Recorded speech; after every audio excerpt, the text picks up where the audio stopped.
On Vision Christian Radio, Neil Mandy and the global chairman of Feed the Hungry, Stefan Radlich, is in the studio with us because today is a special day. It's Takeaway Hunger Day and looking to feed 25,000 children for an entire month by 6 p.m. Eastern this evening and waiting for your call. How many children can you feed in a month? How many? Just $6 per child? Some are feeding 1, some are feeding 10, some are going to 100. You do the sums. How many children can you feed? And let's get ready to make your donation.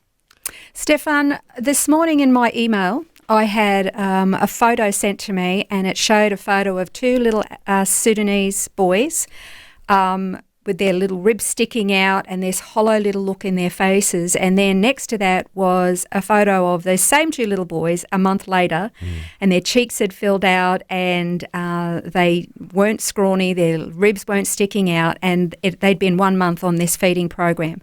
Now, when these children arrive from southern Sudan into Uganda, they've experienced horrific trauma. They've seen horrific things.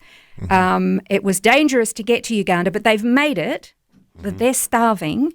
Can you explain the mindset of these children and how they behave? And it's really quite stark. They have that 1,000-yard stare in their eyes, and they've just been through a horrific, harrowing journey. Some for days, some for months, to get to a place of safety. And when in South Sudan, children know, and they're taught this: if you see the village burning, or you're hearing gunshots, or you're seeing troops and they're screaming, you run. Wherever you are, you just make your way to where you out of here, and you try to go to Uganda, or you try to go to Kenya, or you try to go to Ethiopia.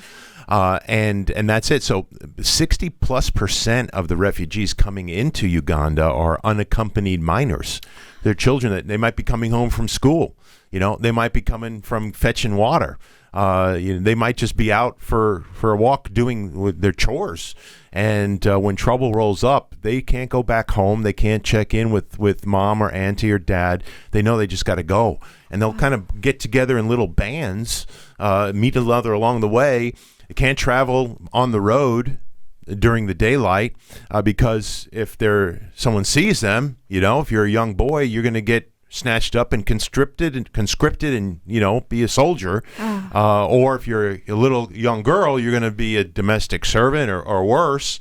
And so they kind of go through the bush, avoiding the roads, avoiding being seen, traveling by night. What about animals? Sleeping out, encountering animals, figuring out what can I eat, where can I get something to drink.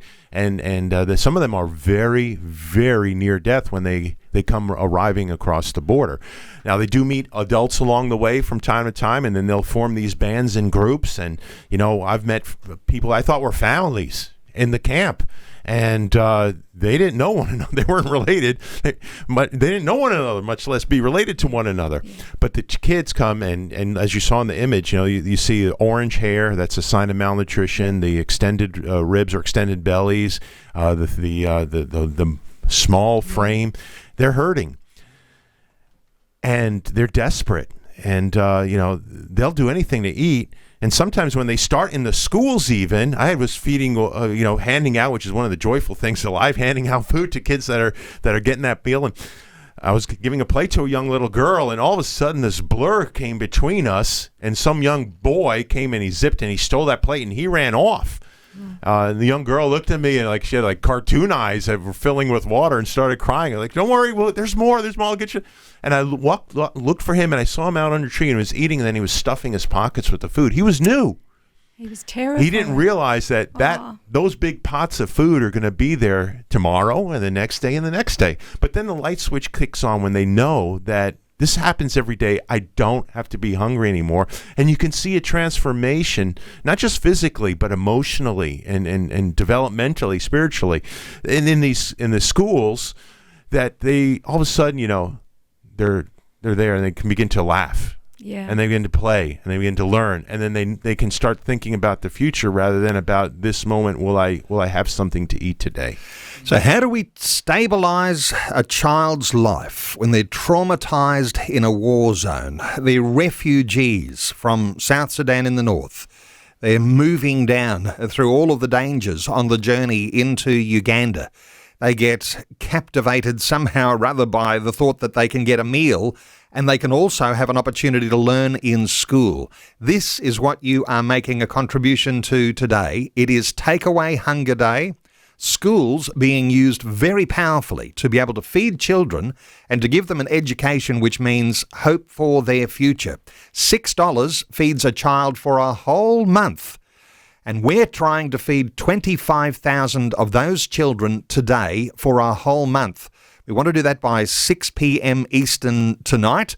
We're up to over 2,000 children fed just this hour. We are well on our way there, and something just over a third of the way to the goal. Your donation in these next few minutes will make all the difference. Here is how you do it. You can click on vision.org.au. There's a banner there, easy to make an online donation. How many children can you feed for a month? Or you can pick up the telephone 1300 00 5514. 1300 00 5514.